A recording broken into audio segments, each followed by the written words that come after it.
Good morning, friends and colleagues from around the country. I'm delighted to see each and every one of you. In spite of that coronavirus warning, my name is Sheila Rege. I do have a confession. This meeting is oversold. So there is going to be a line in the bathroom, even for gentlemen. Just be aware. But like I tell my cancer patients, life is short, so make a difference and have fun. And that's what we're going to do at this meeting. I also want to say thank God we are not primary care physicians or infectious disease specialists, especially in China. Oh my God, cancer is not contagious. We are lucky. I owe AJ, is AJ here? And other board members who trusted in me to make me our first woman ACRO president. And thank you. And I'm delighted that Susha Asbel is going to be our first woman gold medal winner. So Susha, I don't think she's here. She's in the other meeting. Now, where is Dr. Eduardo Fernandez, our past president? There he is. He challenged the board 2 years ago to increase attendance at the meeting.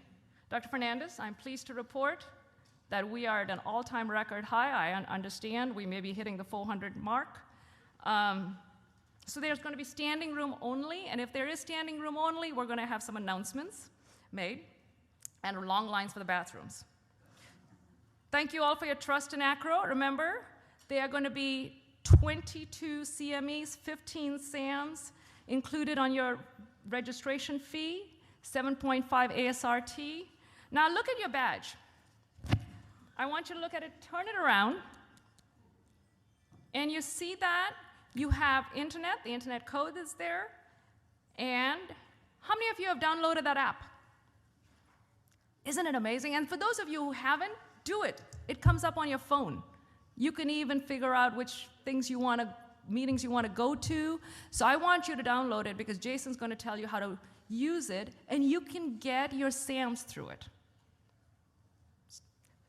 Now, please join me, though, in thanking our staff, because they have, gosh, they have run with us as we kept adding more things. But if we run out of food, or especially alcohol, blame me. Because the staff recommended we close the meeting. I did not close the meeting to registrants, so we may have some trouble. Now, raise your hand if you want this meeting to continue to be kind of that smaller, more camaraderie, not the larger like Astro. How many of you want this format, kind of a smaller format? Okay then, register early next year because the board may be closing the meeting if it continues to increase. Another first, our exhibitors out there are at an all-time high. We had to turn some of them away. Please visit them, visit their booths during the breaks. Now, my congratulations to the Education Program Chair and our very own Vice President, Joanne Dragon, Jason Estacio, Brian Lally, Parul Berry. They did the impossible. Will you stand so people can see you? Turn around. They created a new practice leader or administrator track called what an amazing name, Sharing Excellence Among Leaders, SEAL program. Dr. Stephen Finkelstein is our Education Committee Chair. Dr. Charles Thomas, our Development Chair, who can't be here. Sponsorship booth is our vendor. Heartfelt thanks to all of you. Thank you. In fact, we increased attendance so much that I know there were issues. We ran out of hotel rooms. For those of you who couldn't find a hotel room, Shannon is selling tents and sleeping bags out there. So feel free. Will members of all our committees and our board who are here, please stand up. That the board, scientific committee, education committee, development committee, membership committee, accreditation, new practitioner, please stand so people can know who does the hard work. I'm just the pretty face in front of the mic. These are the people who really have done the hard work for our meeting. They need the credit. We also have the Sharing Excellence Among Leaders program. led by Jim Sanicki. Are you here? He has an amazing team, and if you will stand, Christine Bloom, Mary Selmer, Tracy Garber, Audrey Hyde, Molly Pat, Michelle Rosado, and Jim, thank you. They have a program. I believe it's open if somebody from here wants to attend, Jim? Okay, we don't have to pay extra to come to your program? No, okay, just making sure. Now, I'm glad to see open seats because the staff were a little worried that if we exceeded room capacity, the fire marshal was going to come close us down. And then I was going to say, in case of an emergency, please look for the closest exit and stuff, but we don't have to do that. But I guarantee you, we are going to talk about payment structure, but just like death and taxes, this is going to change. So no worries if you don't get it all. But welcome, thank you. And now I'm going to introduce Chris Ritter. We have a treat in store because patient care is different now. We in some ways need to celebrate that Medicare saw this and established this innovation center. And we have Dr. Chris Ritter, a CMS veteran, respected CMMI leader here with us today. Your GREC leaders hope that we may end some things that frustrate all of us on a day-to-day basis, as well as begin or take back our ability to take care of our patients using, kind of whichever modality we think is optimal. Chris is a rock star. Chris Smith-Ritter, PhD, MPA. She's a rock star within CMMI, director of the Patient Care Models Group, PCMG. And as the director, she leads the team that manages the episode and bundled model development implementation. The portfolio includes the bundle payments for the BPCI, the comprehensive care for joint replacement, the oncology care model, and the proposed radiation oncology model. Her team is busy, but more importantly, they take the time to listen to organizations such as ACRO and our members, and she will verify that your board members, GREC members, have met with their team in person or via email or conference calls multiple times. CMMI, CMS have a tough job, but her team cares, and sometimes the hands are tied because of rules and regulations. Doesn't that sound familiar? I mean, we all deal with that. She has worked at many capacities. Prior to this, she was deputy director of the Hospital Ambulatory Policy Group, handled fee-for-service payment policy for hospitals, physicians, Part B drugs, labs. Also, she led payment policy for both the hospital outpatient prospective payment system and the physician fee schedule. She's also spent time working on coverage, Medicare Advantage, quality measures, Medicaid drug card program, which was a precursor to the Part D. Lastly, as your leader, I will pledge that we will continue Luther Brady's dream of supporting leading change within health policy, education, other issues, and also while having fun. To that end, I was at Mardi Gras with some AMA colleagues, and you have to dance to get these beads. But I am going to, in a spirit of cooperation, put this on Chris, who's agreed that she would be okay with it. She can turn the light off for her speech. Welcome, Chris Ritter. Now, will you guys take me seriously as a representative of the government if I wear the beads the whole time? I don't know. I've never seen Mardi Gras beads this big. I think I'm going to leave them with Sheila. She asked if I had kids who might enjoy this. I was like, well, they're teenagers, so no, they barely talked to me last night when I called. All right. Can I put them right here? Well, thank you so much for having me. It's a real treat to be here. I feel like we've been on a bit of a journey with radiation oncology overall, and I will say personally, I don't know about being a rock star. I think that's just the intro they have to give. I have been with the Medicare program for a very long time. I actually never intended to stay at CMS, but once you're there, you realize just how important it really is to be in the like 900-pound gorilla thinking about how healthcare happens. And I had the fortune, or misfortune as the case may be, to be working on radiation oncology issues for a very long time. I'm one of those faceless bureaucrats. No, we actually all have faces, you know, there in Washington. And but I can't tell you how many like news ads, advertisements, especially in Washington, they're like faceless bureaucrats. You're like, well, we do all have faces, and usually, you know, trying to do the right thing within the world of working within the government. I worked on the hospital outpatient prospective payment system for a long time. You know, I actually spent my early years wearing my economics hat and calculating a lot of those rates, both for that and the physician fee schedule. And of course, both of those areas are very keen to the radiation oncology center, radiation oncology area of medicine, and of course, ongoing issues with how the payments are calculated in both of those. And for as long as I can remember in my many years at CMS, there's always been challenges with how the payment for radiation oncology happens, because it is such a unique area of medicine. It really doesn't fit the mold that most parts of medicine are. It's not as easy when you're calculating the physician fee schedule. You're including, you know, the exam room, the echo machine, and then you come up with this millions and millions dollar machine that's going to deliver radiation, and it doesn't fit. It doesn't form fit into how those calculations are done. And then, of course, everybody here probably lived through all the different payment changes and the coding changes and the recalculations and the focus on time and utilization rate and all of those pieces that kind of went through the different parts of the fee schedule and hospital outpatient. And it was many years ago, even before they created the Innovation Center, everyone who worked in that area was like, there has to be a better answer than this. And I sat through many meetings with AFROC, who is no longer with us, I think, as an organization. But suffice it to say, radiation oncology is something that's sort of personally near and dear to my heart just because of my background and my area. I guess that's unfortunate for you guys, but there you go.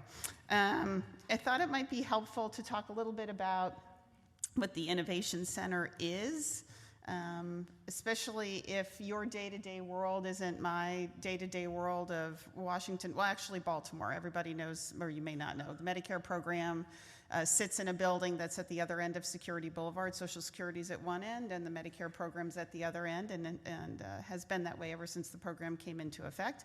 The Innovation Center, which was added under the Affordable Care Act, it's formally part of the Centers for Medicare and Medicaid Services, even though I think people think of us as a little bit different. We're not.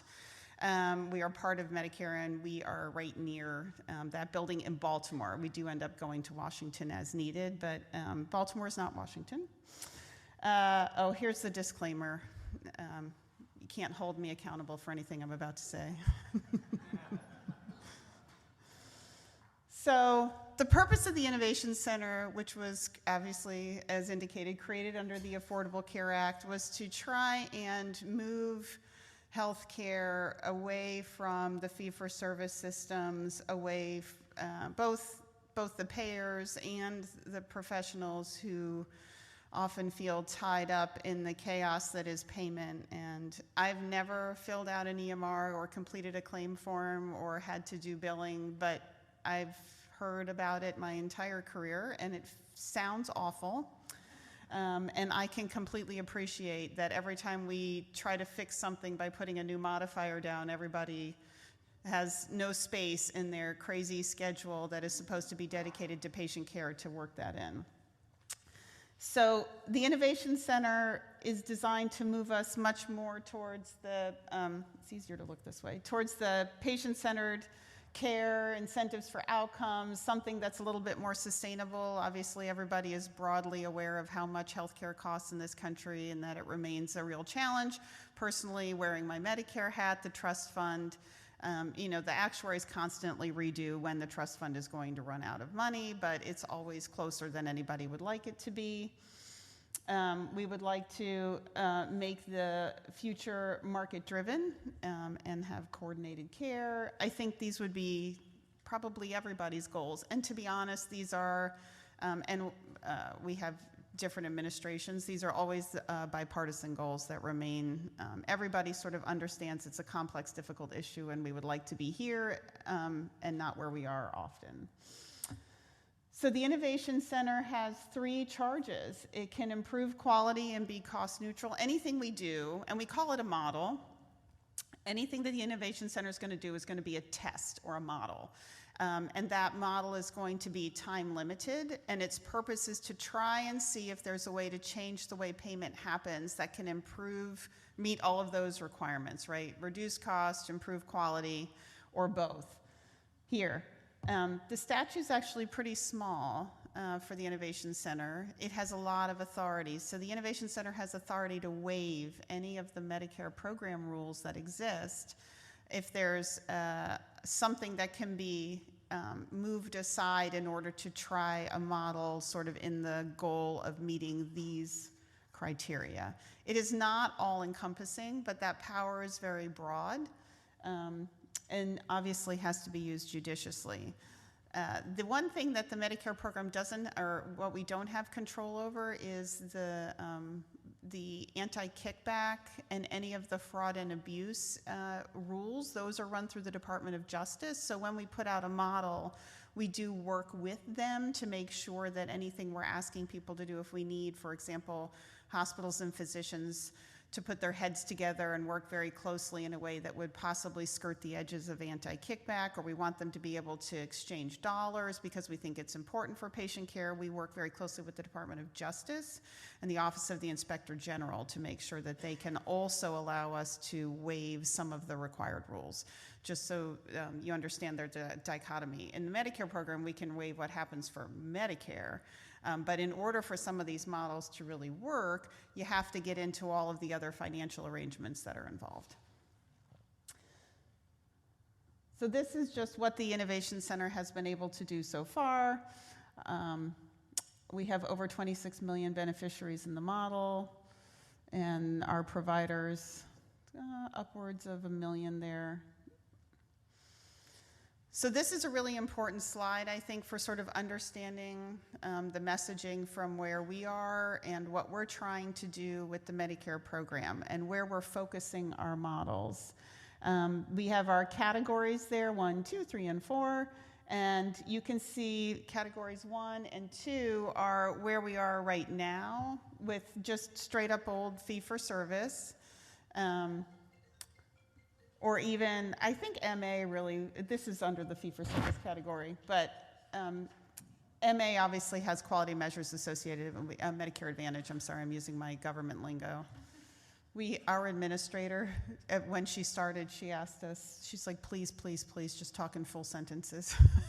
And it's very hard, but I was listening to when Sheila gave the introduction, she used many more acronyms than I'm familiar with. So I think every organization, right, has its own acronyms.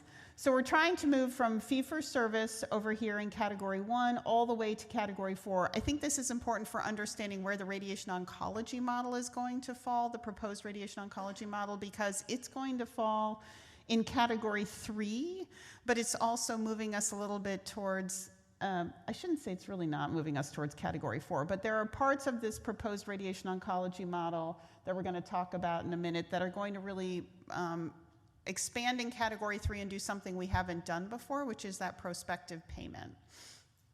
So here you can see under category 3 where we're really taking not just the fee-for-service, but we're not just tying it to quality, right? That's what MIPS does now, but putting that value overlay on it. There's risk, there is a quality adjustment, there is a way to get from current fee-for-service payment to sort of move forward. And why is that important? I mean, it's really important to sort of help folks understand where we'd like to get to, make the most out of the Medicare dollars that we have. And I think we hope in the process for trying to find a way to sort of relieve some of the burden on providers. I am sure that doesn't always feel like the case, right? Particularly in the MIPS world, and I'm not a MIPS or QP expert by any stretch of the imagination, and I know sometimes what comes out of Washington feels like it's just more and more onerous, so I don't want to in any way pretend that that doesn't feel like that. I think ideally, though, we're trying very hard to find ways where we can sort of move us into Category 3 models, Category 3 payments, and see if we can achieve something where there's a little bit more freedom, there's a focus on outcomes, there's less focus on getting all your billing in. That would be the goal. It's slow and sometimes painful, but it is a really good goal.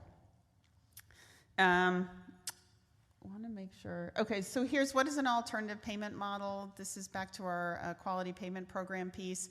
So in the alternative payment model, this is part of MACRA. So the Affordable Care Act came through right in 2010, and then MACRA came through after that. MACRA eliminated the what we fondly called the doc fix, right? The SGR update every year. I have personally recalculated those rates on December 31st and put them back into the system, or later, because Congress would make the decisions to change the physician fee schedule sometime in January. It eliminated it and sort of focused on trying to find ways to approach payment by allowing everybody to sort of try things out, right? That was the deal that was struck. We'll eliminate the doc fix every year from the physician fee schedule. That was designed to contain cost. If you didn't live through it, it was an adjustment that was designed to be related to total economic growth. And when medical inflation outstripped it, physician payments were supposed to be reduced overall.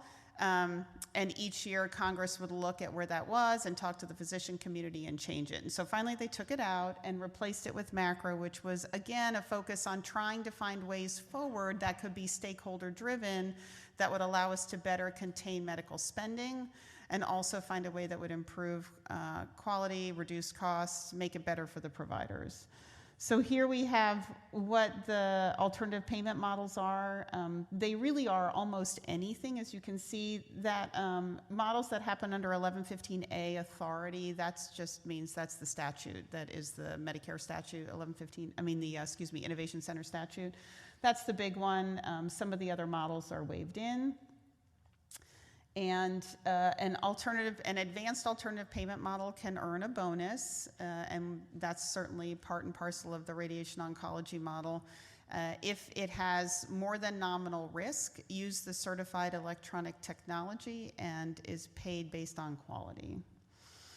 That goes away under the current payment for those incentives under the advanced alternative payment model. That does roll out, I think, in 2025. And is replaced by a moderated update, but more to come on that. This is where the Innovation Center is in its many models. I don't actually have a list of all the models. It's upwards of 40-something different models. It covers the entire span of care that's covered around the country: primary care, population care. We're going to talk a little bit about some of them more than others. But it's very broad, as indicated, and growing.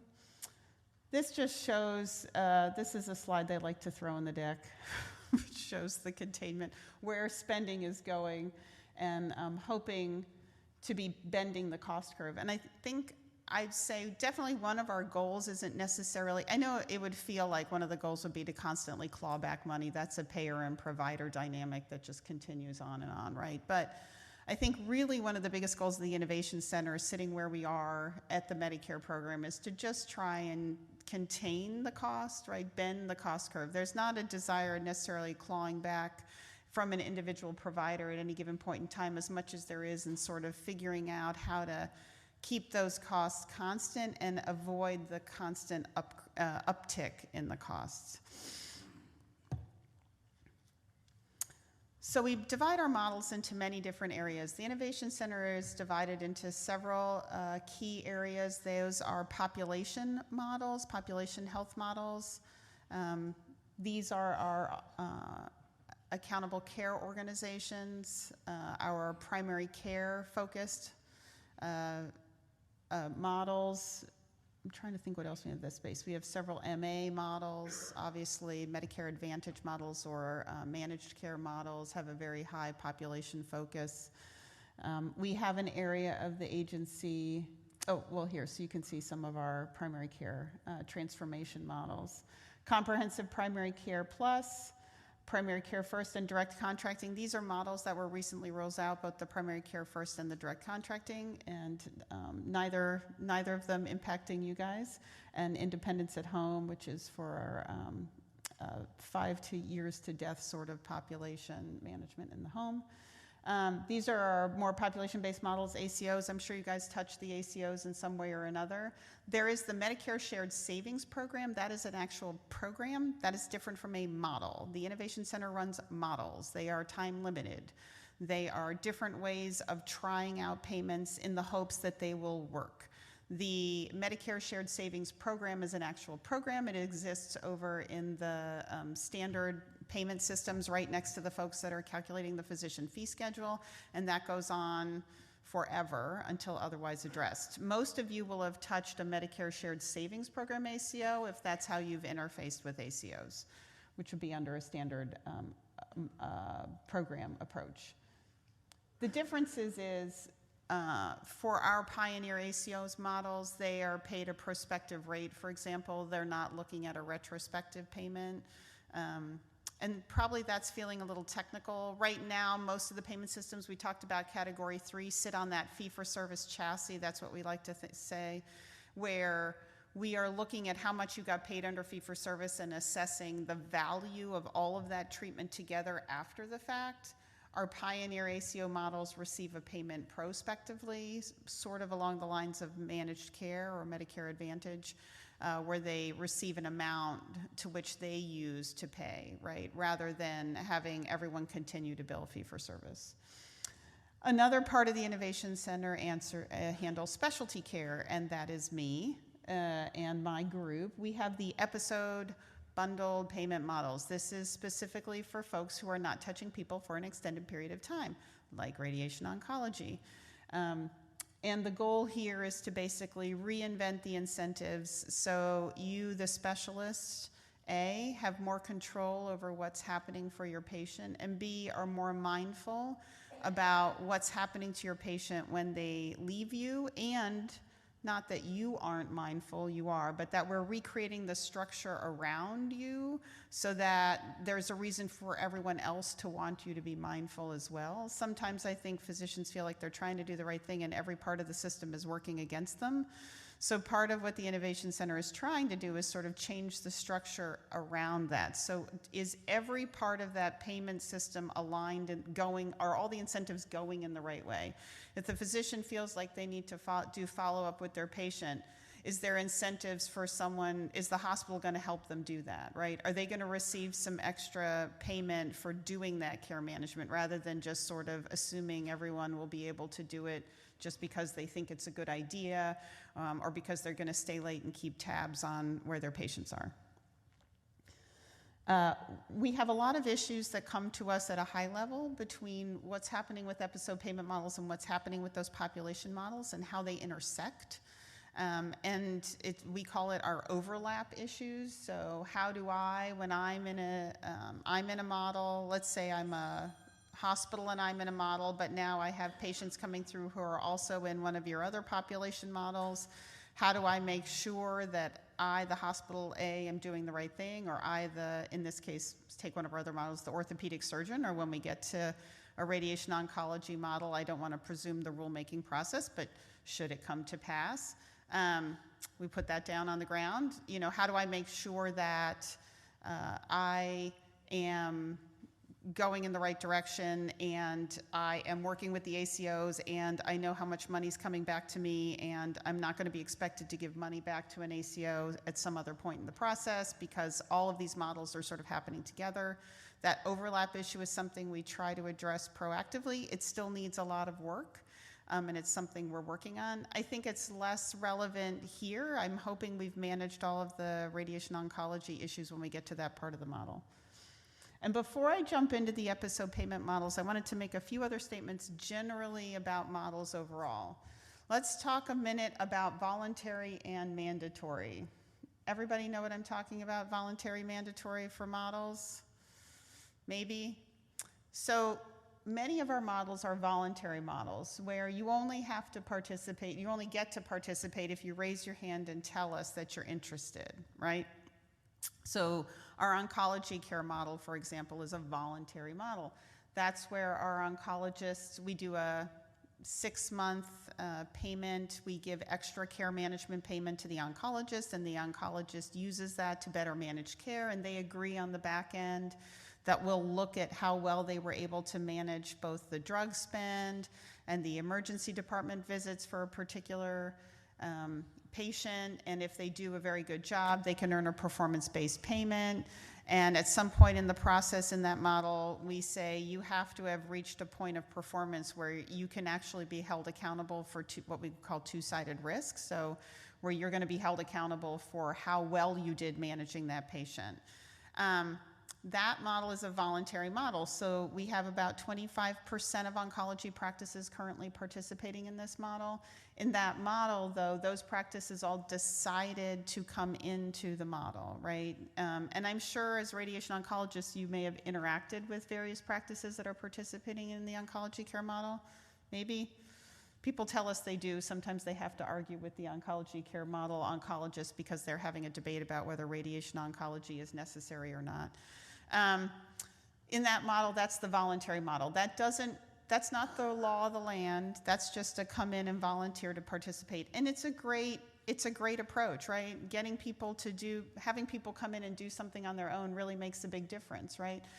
But if you're the Medicare program and you're looking at this, what's one thing I can definitely say about that oncology care model? The only people participating are the ones who are ready to come in and do it, right? So if I had to make a statement about how effective that model could be if it became the law of the land, if everybody had to raise their hand, come in, receive a care management payment, but on the back end be accountable for the number of ED visits that their chemotherapy patients received, how well their drug spend was for chemotherapy, as a researcher, I can't make that statement, right? There's no generalizability because the only people in the model are the folks who are ready to come in, the forethinkers, the same people who are probably sitting in this room who go out of their way to come to conferences, to understand what's going on, to really be aware of how things are happening and to be involved in their society. In order to make a statement about what happens broadly, we usually have to look at mandatory models. A mandatory model is a model where we say to you, you're required to come in and participate in this model. That is not a popular statement. Who likes to be told to do anything?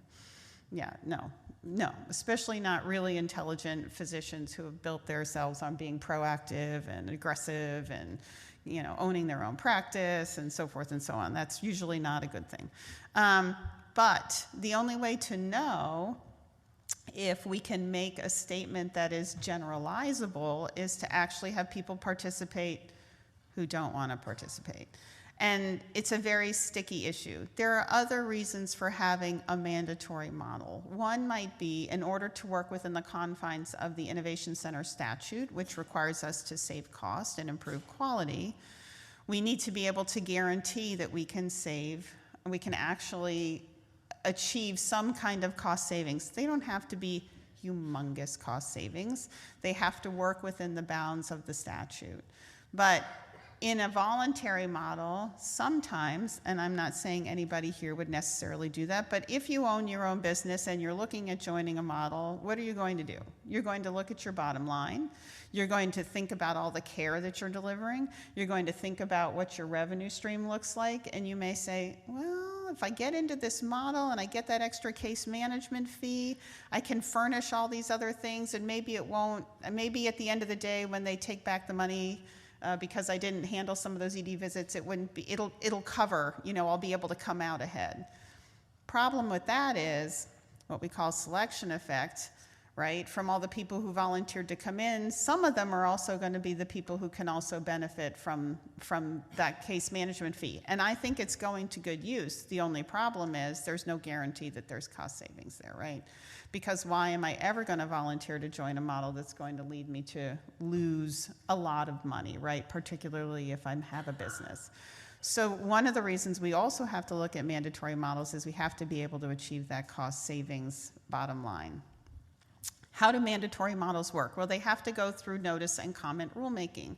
The Administrative Procedures Act back in 1946 was the mechanism by which the federal government goes out and makes law, right? Congress passes the laws, and they pass very big, broad laws, right? And then the executive branch goes through this exercise of notice and comment rulemaking. And how many are familiar with notice and comment rulemaking?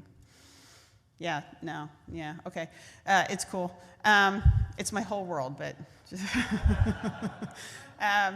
So notice and comment rulemaking is essentially the executive branch's version of implementing democracy. I bet it doesn't feel like that if you're the ACRO committee and you are commenting on our rules. It probably feels like a big old headache. But what its purpose is to do is to say, Congress said you can do X, but in order to implement a model, we can't implement a model you have to say who can come in. Is it going to be everybody in Texas? What are the services going to be? Which CPT codes? When? How long? Right? All of those pieces have to go through rulemaking. The statute for the Innovation Center is about this big, right? Written out. So what we do is we make this proposal. Here is what we're going to require people to do. It's just like the physician fee schedule. That goes through notice and comment rulemaking. We say to everybody, here is what we propose to do. Here is how we are going to make payments to radiation oncologists this year. Now you have 60 days to tell us why you think that's a good idea or a bad idea. And we get a lot of comments. I believe the last physician fee schedule rule, which had a lot of the E&M comments in it, everybody heard about that, right? Yeah? About 24,000 comments.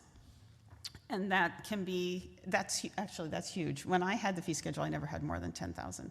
And they all have to be read. Every single one of them have to be read, reviewed, and responded to in some way. Now, many of them are what we call write-ins, right? Everyone's like, send a letter that says you oppose it. So when we get the exact same letter, we call them one comment. We put them all together and read them all at the same time. Although volume certainly counts. But there's a lot of reading that happens, right? And then once they've been reviewed and once they've been responded to, then we can go ahead and put in place a mandatory model. And we have to show in our response to the comments that we have thought about them, that there's a reason for it. If we're not thoughtful, we can go to court. It happens all the time, right? Stakeholders say, we don't think you were very thoughtful, and we're taking you to court. And we'd like the judge to say whether they thought you the government actually did think about what you were saying or not. You can't just willy-nilly slap it down. It may feel like it's slapped down, but the general point of that process is to have that happen. When we do a mandatory model, like the model that's being considered for radiation oncology, that is the process that it has gone through. So it was proposed. It is currently, the comment period closed in September, and we, the agency, have read all of the comments. In this case, I think we had about somewhere between 250 and 300 substantive, long written comments from various and sundry people. ACRO writes us a very long letter where they detail out bullet by bullet by bullet exactly what they think we should or shouldn't be doing, as do many other people. We have some savvy, independent radiation oncologists who send us long, detailed letters about what they think should or shouldn't be happening. We read them all, and we have read them all. And then we go through the process of responding them. Part of that process internally is also briefing everybody in the chain. These models go, because they are required, because they are mandatory, they go all the way through the clearance process. That is through the Office of Management Budget and usually right through to the executive offices of the president, the EOP, before anything is released to the public. So where we are right now for radiation oncology and any mandatory model is we are part of that rulemaking process, and particularly, I should say, for radiation oncology, we're in the process of working on that final rule. So those mandatory models, they're there for a reason, and they are required. They are not always popular. The one thing I guess I want to say particularly about radiation oncology, and then I'll continue working through the episode payment models for some context, is we worked very, very hard because the Innovation Center is trying to do something new and different.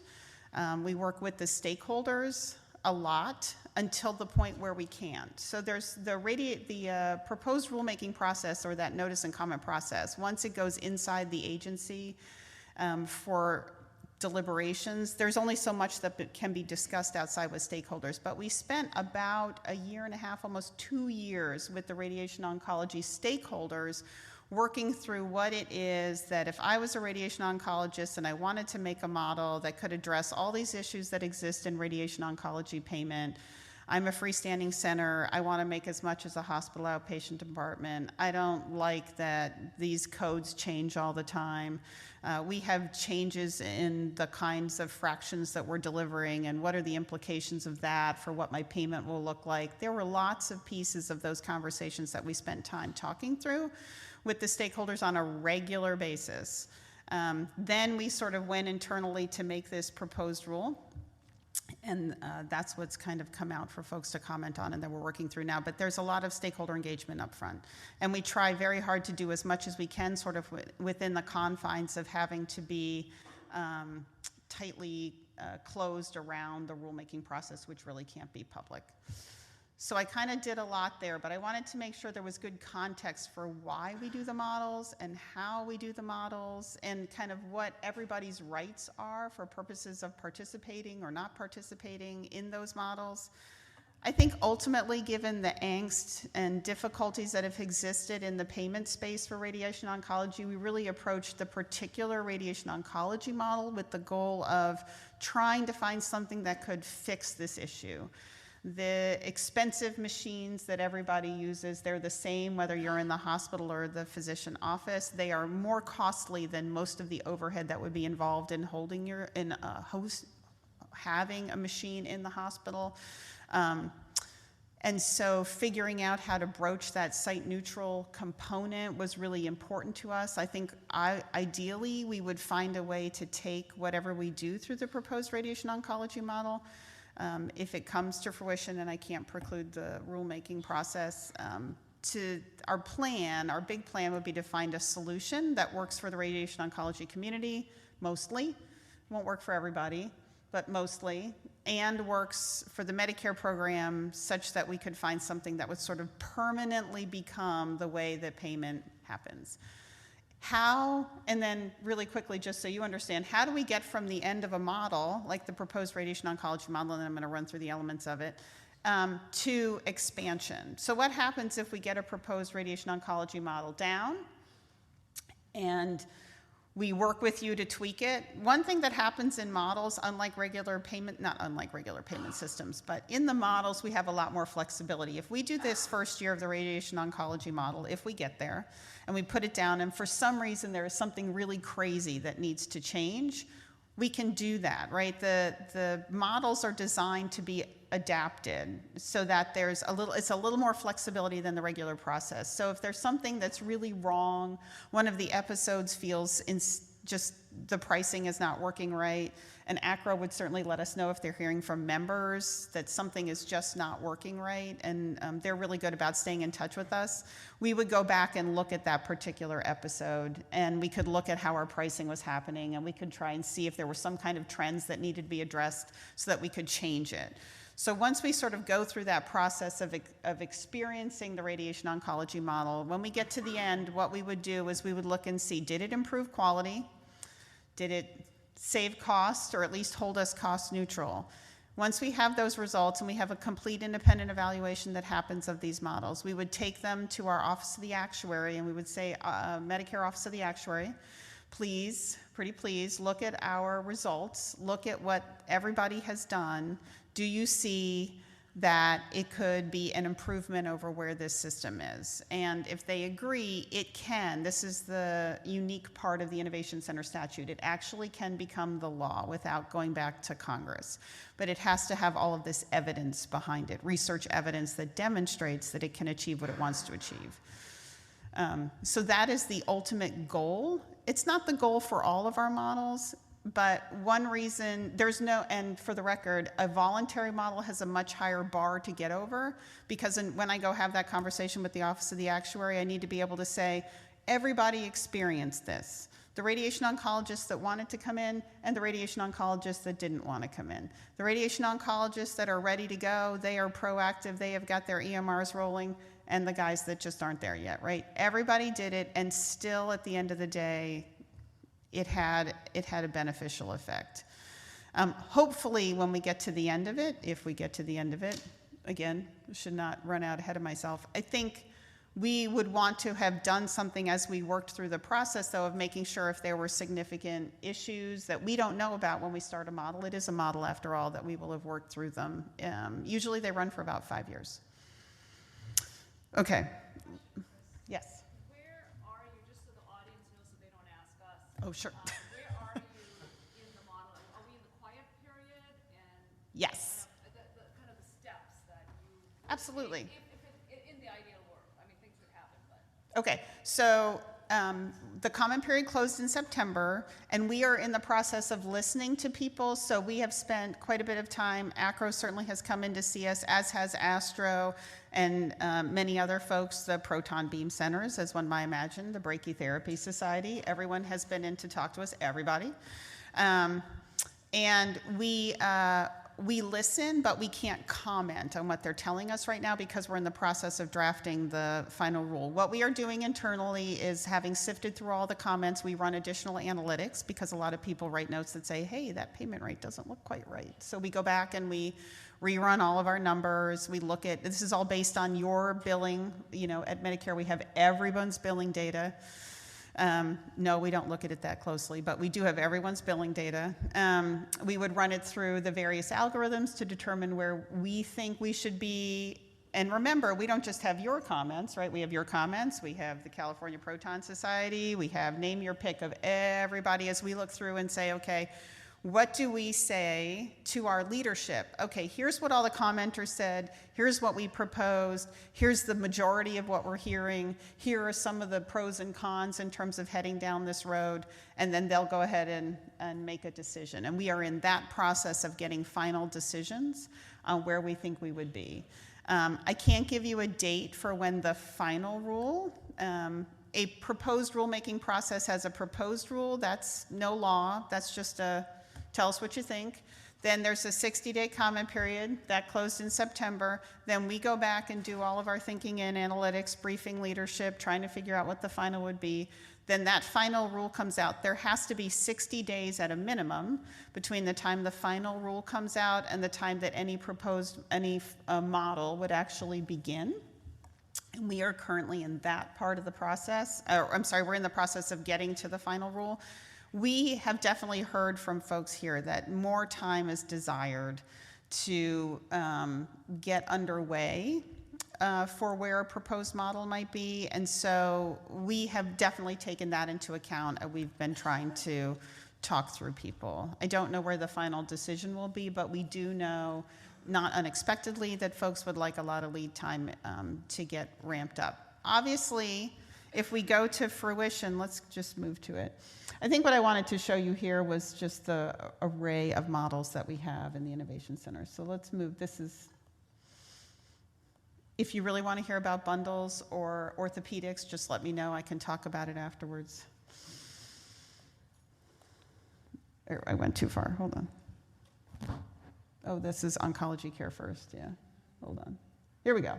Okay, so first there was a report to Congress. This went to Congress in 2017 on the proposed radiation oncology model. This was a required result of the last rate freeze, which ended, this was PAMPRIS, this was 2015.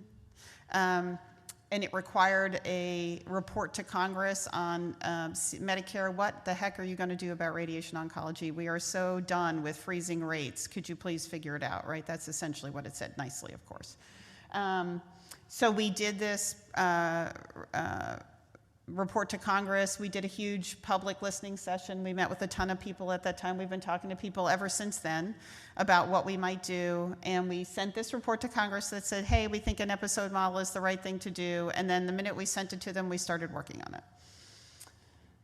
These are the highlights of the proposed radiation oncology model here.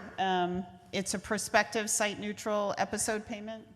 So that is a big deal. It would be a payment to you for a full amount. You would know what you were going to get ahead of time. And for those of you who are taking photos, I understand they're going to try and load these slides up into the app that Sheila talked about at the beginning. So that's my plug to you to download the app for the meeting. It would be 90-day episodes. That's pretty typical for us for 17 different cancer types. The bundled payments are nationally based and trended to performance year dollars, so we use a base period through 2018 right now, with 2 years of claims data through 2018. We almost always update our data heading into 2019, or heading into the final rule, just so folks know. So the most recent year of claims we would try to use if we could, because that makes the most sense. And then each year they'll be trended up to current year performance dollars. So at the time that it goes out, it would be reflective of what we would expect payments to be either in 2020 or 2021 or wherever it is that we land with the final performance payment. It's triggered by the treatment planning service, so that at that point in time you would know if you were getting that prospective payment. It is modality agnostic, so everybody gets exactly the same amount, whether you're brachytherapy, proton beam, you name it.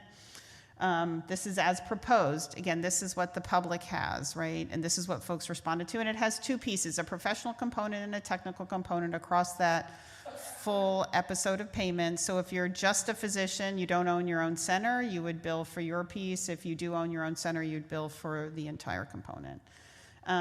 Required participation, and this is where I'm talking to you as if you may or may not be included, will be, as proposed, 40% of the country. That feels really big. Why is that so big? That is so big because in order for our research team has done their pointy-headed bureaucrat calculations about what the power calculations about how much variability there's going to be in the payment amounts and what is needed to sort of understand the differences, were we to get to the end of the day and be able to make those statements to the actuary that we talked about. And their best estimates were around 40%. We had a lot of comments from folks, especially because it was a mandatory model. That feels like a lot of people that are going to be required to participate. Can you please go think about that some more, Medicare? And we certainly are. That's one of the reasons we are where we are. We're still working on some of those calculations to see if there's any way for us to consider getting the size down. We know it's been a real request from folks.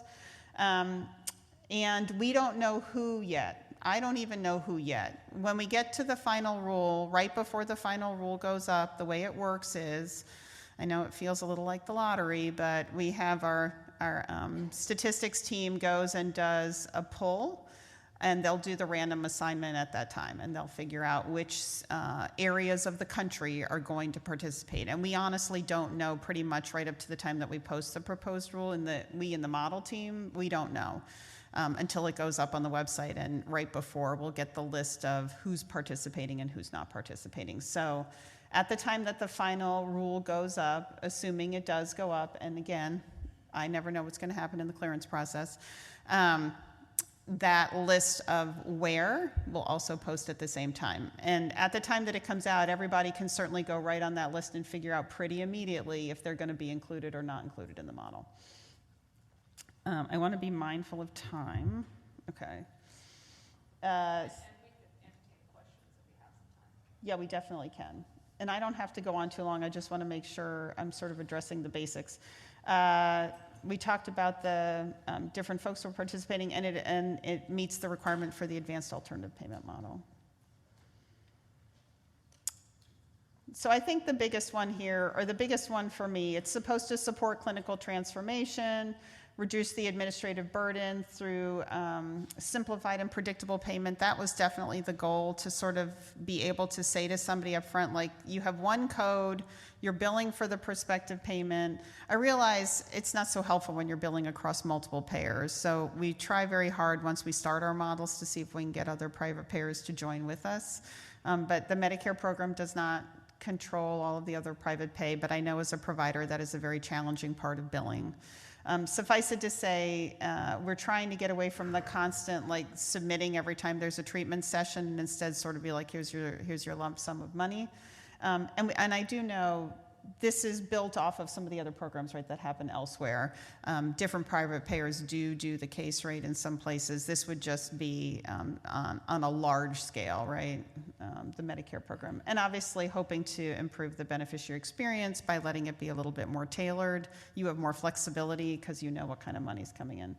And that predictability, given all the variations that we've had in the payments over the last whatever decade of difficulty in radiation oncology, it was definitely one of the biggest goals that we had. Can we please provide some predictability for the radiation oncology community in terms of what their payments would be kind of over the long term? It is proposed as site neutral. That was really a critical goal for us, obviously, to level the payments or figure out how to pay equally for those big, huge machines and your time, and not differentiate so much between the physician office and the hospital setting. Another reason that this proposed model had to be mandatory is because in a site neutral, in a voluntary model, there would have been no opportunity for anybody, any hospital, to come into the model if they were going to lose money. And generally in this model, some people gain, some people lose. That is how it always goes. But hospitals lose a little bit more. Those are in the impact statements in the proposed. And so there was a belief that we would never have hospitals participate in the model if it was not also proposed as a mandatory model. And that doesn't mean all hospitals, but that means, you know, they're going to look at their bottom line just like everybody else, so it would be more difficult to get their participation. We have lots of very cooperative hospitals. I don't want to give any negative, but anyway, that site neutral component was really important to us. The proposed timeline, clearly we're off of this because we proposed a model start of January 1. The reason we originally had a model start of January 1 was because the rate freeze under the current legislation ended. So the requirements that the same physician fee schedule inputs for the practice expense, that's the technical interpretation, are used to set the rates every year. That ended on December 31st of 2019. And so originally the goal was to have a model start at about the time that the current freeze on the rates ended. But we've needed more time, and that's been fine. We worked with the Center of Medicare, with the Center for Medicare that manages the physician fee schedule to make sure that we were able to sort of put in place some of those, the current payment amounts so that we could also kind of not create a lot of payment dissonance on one hand while we're trying to do a model on the other hand. So ultimately, when we do the final rule, if we do the final rule, it will give a final date that will not be January 1 or April 1, and we will obviously adjust these rates, these dates more going forward. And let me just see if there's a few more that we haven't talked about, and then we can move to some Q&A to be sensitive of time. Is that correct? Yeah, we have, how many minutes do we have? 7 7 minutes. 7 minutes, okay. Well, maybe we'll just make sure you guys probably aren't critical access hospitals. If you're not familiar with the CBSA, it's a collection of zip codes. And so basically that's how you'll know if you're in the proposed model. We'll post up the zip codes, and that zip code will be the same zip code that is on the service location that you complete on your HCFA 1500 or UB04. And that's how you'll know right away if you're participating in the model or not. It should be pretty straightforward. We talked about that. The beneficiaries who participate in the model will be the ones that come to you, and assuming they have A and B and are not in Medicare Advantage, and there's a few other exclusions that are listed here. For every model that we do, these are the different episodes. For every model that we do, I wanted to say we have a huge learning. Well, first of all, you have a society, and we work very closely with the societies to make sure that they're getting out the information that needs to be gotten out to their members. So we will definitely work very closely with ACRO to make sure that all information is coming through them. I actually find the societies to be one of our best conduits for getting out information. But in addition, we definitely have a huge, what we call learning system. So we'll have tons of webinars. We will have a big learning system we'll enroll people in so that you can be up to date. You'll get newsletters, you'll get more information. We have a help desk. Okay, like most help desks, it's not always as helpful as one wants it to be, but we do have a triage program where if you can't make it through the first level of the help desk, we move you to somebody on the program team to help answer the questions. We will any common questions that are coming in, we will feed back to ACRO so they know what's going on, and hopefully we'll find a way to make sure that stakeholder concerns are being addressed or otherwise fears about how the billing's going to happen. All of that, we'll just make sure we're managing very closely. We try really hard to be as open as we can in the model space because you guys are helping us by working with us to try and figure out sort of what's coming next. And Sheila and team, Jason and others, they all have my email, and you can even have my email too. It's not private if you would like to send me a personal note. So maybe I'll just make sure there's nothing else. There are some key parts of this model, and this is what was proposed. This isn't what's final. I think more important, that's a 90-day period, and then there's a 28-day clean period before you can reinitiate another episode. We got a lot of comments on how this would work. We are answering a lot of comments on it. So I think in order to fully understand how the model will be, we got to wait till we get to the final, because what we proposed was like our starting place, but obviously you guys gave us a lot of good comments to work on. One of the biggest comments we got was, right now we propose that you bill at the start of the episode and then you bill when the episode ends, but obviously if I'm doing single cranial or I'm doing something else, I may not need all 90 days, right? Or I may not use the traditional number of sessions. And so we've definitely been doing our research and trying to figure out if there's a way to answer some of those questions and make it easier to bill closer to the end of your treatment cycle. This just shows you kind of what's included, not the consult, but pretty much everything else. All right. Here comes the beads. Oh, okay, the beads for the questions? No. Yeah, you can have the beads for the questions. Oh, okay. We'll take one question because I think I need to be mindful. We need to get to the exhibition hall and restroom breaks and stuff like that. So one question, come to the microphone. Otherwise, this team is going to rip both of us. Oh, they are? Okay.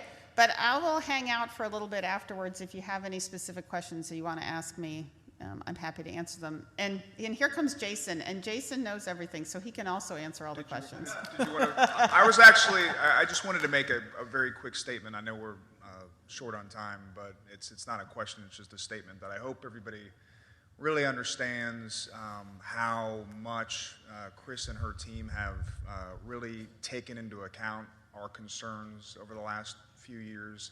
So much of this model proposed is reflective of the really important conversations that we've had, recognizing the payment instability that we've seen over the last several years, trying to get to a better payment system. So I just wanted to personally say thanks a lot, Chris, for everything you've done, and it's a great presentation. Thank you. Thank you. I don't know, Dr. Gawinski, do you have a question? Yes. Yes, sir. Yeah, I'm Dennis Gawinski, I was one of the founders of the organization, and early on was involved with a thing called Transmission 1200, which was a disaster. But at any rate, one of the things I don't fully understand is the issue over the site neutrality. Because, and the reason I don't, and the hospitals are always complaining about that and saying, oh, it should be neutral. Well, it's never going to be neutral. And the reason that it'll never be neutral is because the hospital, they don't pay for their linear accelerators. They have Sarah and fundraising go to all the local corporations and families that are wealthy that have had patients with cancer to donate their linear accelerators. And they don't pay taxes, most of them, because they're not for profit. But yet, private radiation oncologists have been slashed to pieces, and they keep getting increases, and the hospital administrators keep complaining, oh, it's got to be site neutral.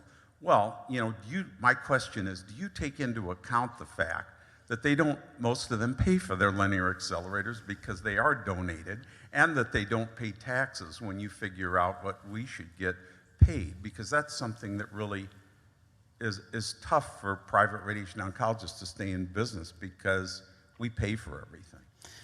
Well, there's only so much the Medicare program can take into account in terms of the different funding sources.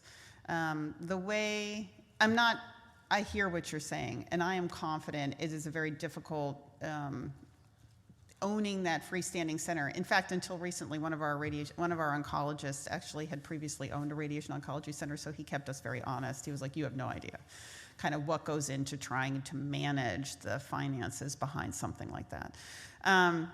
And so we are very aware of that. We can't take into account where what we are required to do is sort of look at the resources involved in furnishing the individual service, not necessarily how that individual entity has the resources coming to them.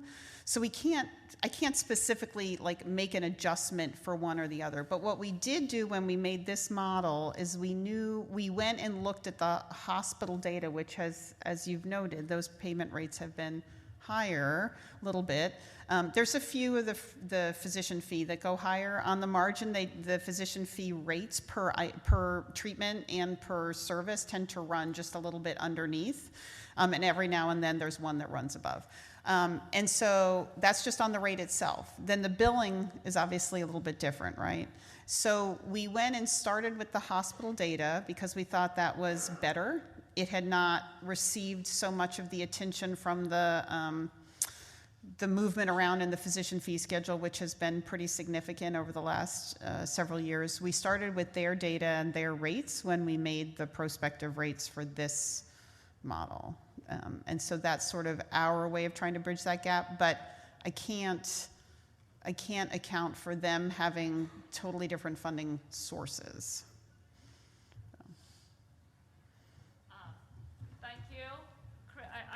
I echo what Jason says, and Dwight, as our GREC chair, will acknowledge. Her team has persevered. Yeah, her team, not Chris. I mean, it's, lots of challenges came up, change in the leadership, Pat Conway left, and this team, I think this was a personal project for many of you, so thank you. And thank you for a great speech. Thank you very much. I forgot to give my plug for the planning committee. They really did reach out, and we were grateful to come. Thank you.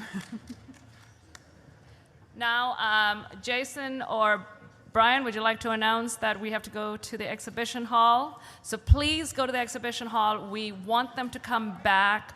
You do not want me to increase the registration fees next year, so go visit them. Thank you. Anybody who has questions, though, please stay, and Chris is willing to stay for questions.